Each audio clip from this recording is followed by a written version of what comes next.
John Paston inherited the wealth and lands of his father William at the young age of 22, having benefited from an education and career in law, as his father had before him. However, John's professional reputation was not as unblemished, and controversy arose when he claimed to have been named as the sole inheritor of the estate of Sir John Fastolf. Fastolf was closely related to John's wife Margaret, and had appointed John as his lawyer, allegedly summoning him to his deathbed to make his wishes known, setting aside previous wills. Many were not convinced by the accuracy of this, and battles, both legal and physical, ensued. John was even briefly imprisoned while the case was being debated.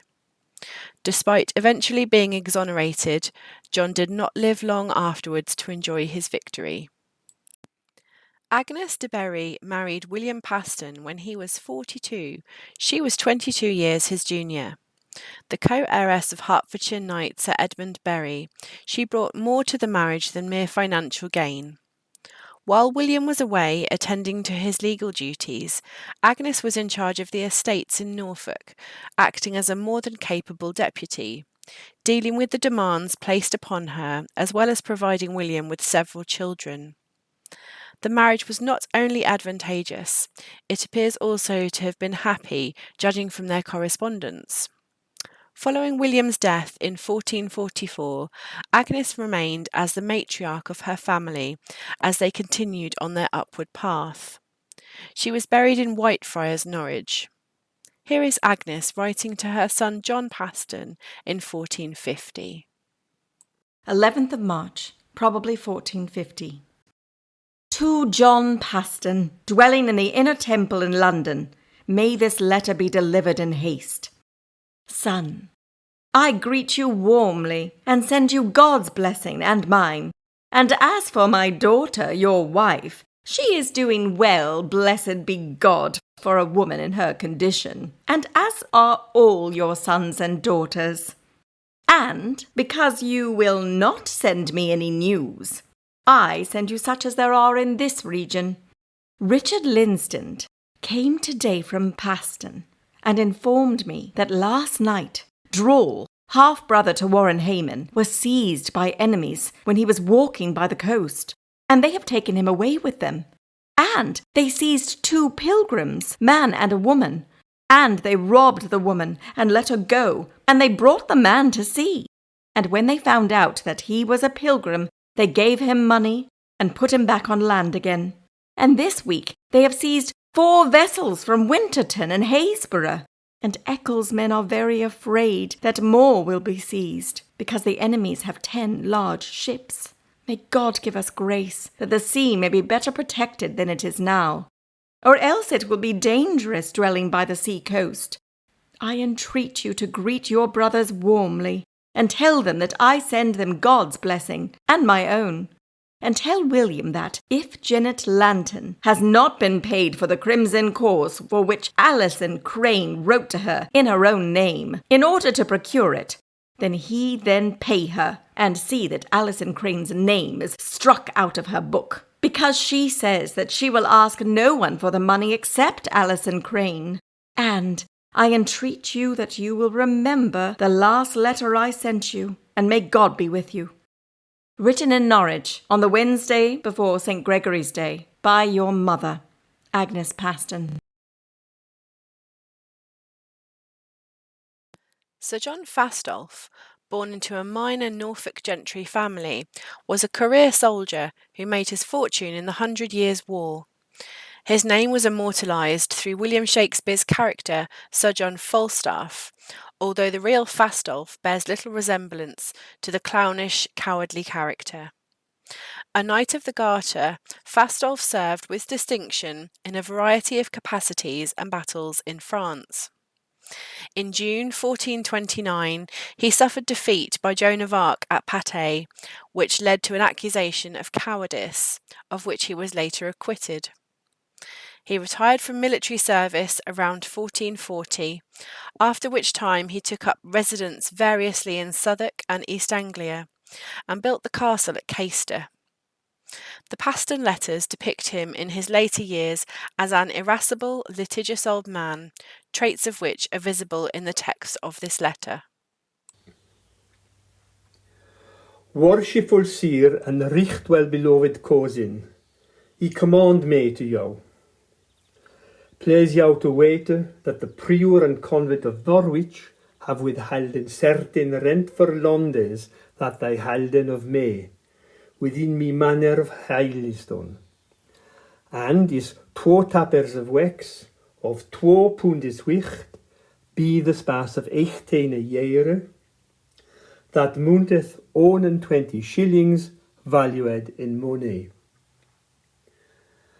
And the lordes of the said manor being before me, and also I in me team, have beseized and possessed of the said rent. Praying you to speak with the prior, recommending me unto him, and that ye like to move him to make me payment, as his duty is, so as he have no cause to say further, and to do as justice requireth. He holdeth 30 acres londe or more by the said rentes, and he hit ocht to pay me other rentes more by mine evidence. Moreover, I pray you, cousin, that he may speak with you, or he read, and that or Tuesday be the furthest, and then he shall tell you tidings of the Parliament, and that he fail not as me trust is in you. I pray God have you in his governance, written at Castres, the 10th day of July, your cousin, John Fastolf. By 1450, Richard Calle had become the Pastons' bailiff, responsible for managing the family's finances. Calle was from an old established family in Suffolk, who sold their farm produce at the family chandlery in Framlingham. Richard was well educated and competent, and he had an important impact on managing and generating income from the Paston estates. Calle also acted as a scribe and trusted messenger for the family. In 1469, Richard Calle was discovered to have embarked on a love affair with John's daughter Margery. Not only was this a blow to the family's aim of making a profitable marriage for Margery, Calle was descended from a family of shopkeepers, which horrified Margery's mother and brothers. Clandestine vows between Margery and Richard added further to their dismay, and Richard was dismissed from the Pastons' employment. Following a ruling by the Bishop's Court in Norwich that the marriage between Margery and Richard was valid, the Pastons realised they needed his financial acumen. Margery and Richard were reunited, and he was reinstated as bailiff, although perhaps never fully accepted. After Margery's death around 1479, Richard Calle remarried to Margaret, the daughter of Andrew Trollope and Elizabeth Munford. Richard Calle to John Paston, 29th of December 1461. To my honoured and worthy master, John Paston. My respected and worthy master, I commend myself to your service.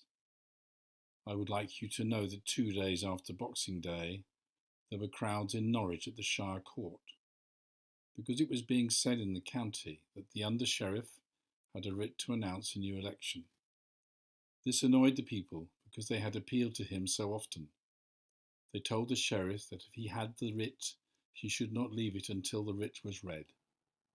The sheriff replied that he did not have a writ and didn't know who had it, at which the people calmed down and were quiet until the court was over, and after it was over they called to him, "Kill him, behead him." So John Dam, with the help of others, got him out of the courthouse, and with much effort got him into London Street, and there the people confronted him. So they took him to the safety in a house and barred the door until the mayor could be sent for, and the sheriff, to back him up and to get him away, to save him from being killed. Then several of the respectable men came to me, asking me to write to you, my master, to let you know the mood of the people, for they are very concerned about all this trouble.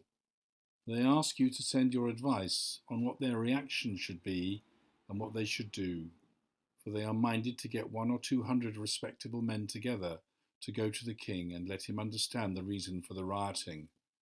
The people are very concerned about you and Master Burney because you haven't come home. Could I remind you of the bill I sent you on All Saints' Day for the property and lands at Bayton, which Cheeseman Albaster has with his farm for 5 marks? No one will take it on for more than 46 shillings and 8pence. Alblaster and I have done as much as we can about it, but we can't go above that. We haven't been able to rent it out for this year. No one will undertake it unless they can have it for at least 5 or 6 years. I wrote to you about it, sir, but I haven't had a reply. Could you give me an answer within 12 days? If you let us know by then, we will grant him tenure of it. My honoured and worthy master, Almighty Jesus look after you and send you victory over your enemies, as I trust to Almighty Jesus you will be victorious.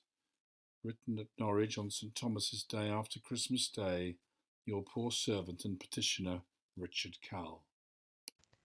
Margaret Paston is perhaps the most formidable character to emerge from the Paston letters. Married to John I, she, as her mother-in-law Agnes had before her, combined the management of the Paston estates with increasing the dynasty of the family, bearing 7 surviving children. In addition to this, she fought the battles of John both politically and practically, as at the siege of their property in Caister, when the Duke of Norfolk attempted to take the castle by force. Clearly as ambitious as her husband, she sought to protect and promote her family's reputation, establishing her 2 eldest sons, both called John, in positions of influence. Here Margaret writes to her husband, John. Margaret Paston to John Paston I, 7th January, 1462. To my most honourable husband, John Paston, may this be delivered in haste. Most honourable husband, I commend myself to you. May it please you to know that I sent you a letter by Burney of Witchingham's man, which was written on St. Thomas's Day during Christmas, and I have had no news or letter from you since the week before Christmas, which I am greatly surprised at. I am afraid that all is not well with you, because you did not come home or send a message before now. I truly believe you would have been home by 12th night at the latest. I entreat you with all my heart to undertake to send me word of how you are as hastily as you can, because my heart will never be at ease until I have news of you. People around here are growing rowdy, and it is said that my Lord Clarence and the Duke of Suffolk are coming down with certain other judges to try such people who are rumoured to be riotous in this district. And it has also been said here that a new rescue has been submitted in response to that which was done at the last shire court. I believe such talk comes from the dishonest villains who want to spread rumours about this district. People here say that they would rather all go up together to the king and complain of such dishonest villains as they have been wronged by them in the past than be complained about without reason and be hanged at their own doors. In good faith, people here have a very great fear of a rising amongst the common people, unless a better solution can be found in haste to appease the people, and someone impartial, to whom the people are well disposed, is sent down to impose order. They have no love at all for the Duke of Suffolk or his mother.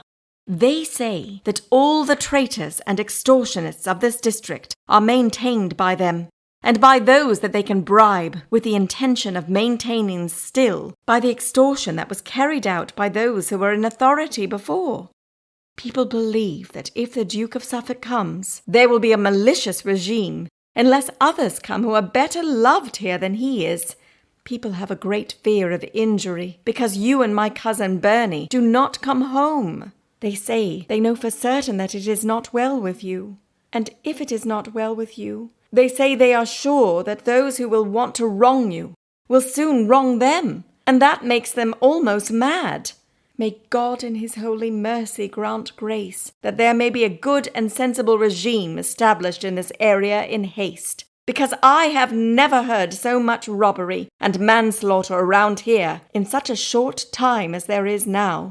And as for gathering rent, I never knew a worse period, because Richard Calle says he can get only a little money of what is owed, either from your estates or Pastolf's. And John Paston says that those best able to pay least.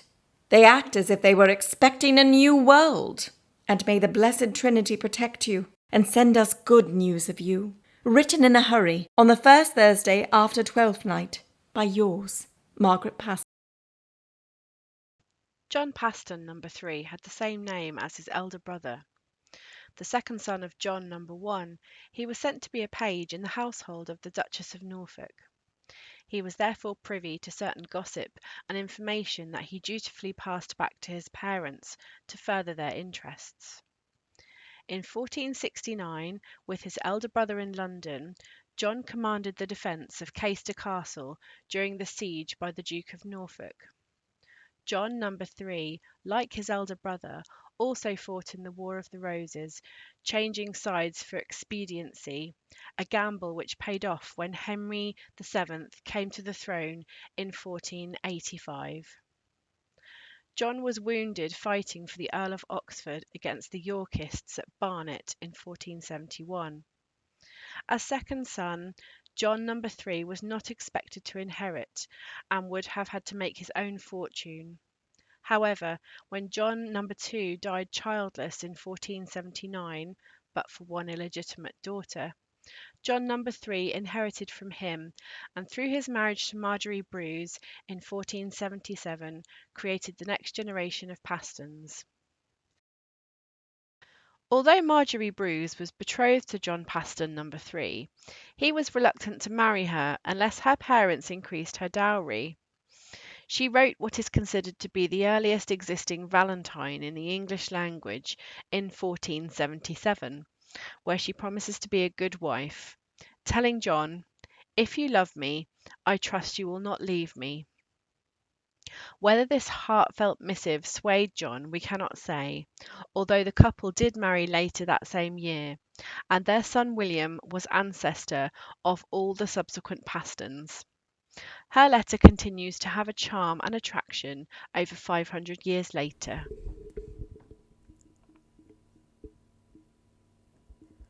Unto me right well beloved Valentine, John Paston Squire, be this bill delivered. With richt reverent and worshipful, unto me richt well beloved Valentine, I recommend me unto you full heartily, desiring to hear of your welfare, which I beseech Almighty God long for to preserve, unto his pleasure and your heart's desire. And if it please you to hear of my welfare, I am not in good heal of body, nor of heart, nor shall be till I hear from you. For there what is known no creature what pain that I endure, and for to be dead, I die not discover.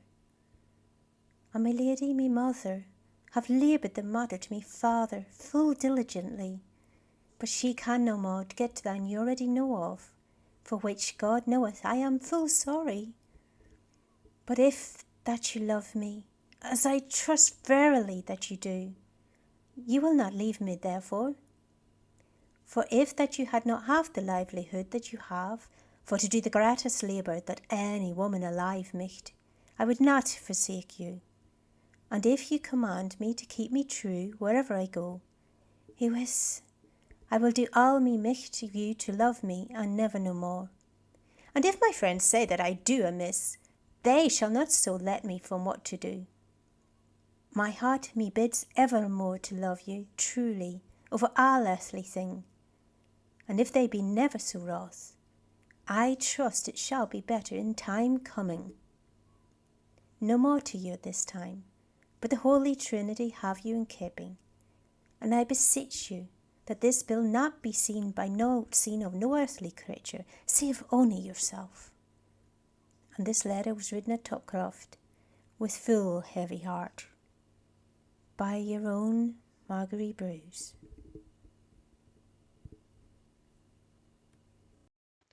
We hope you have enjoyed this little glimpse into the lives of the early Paston family.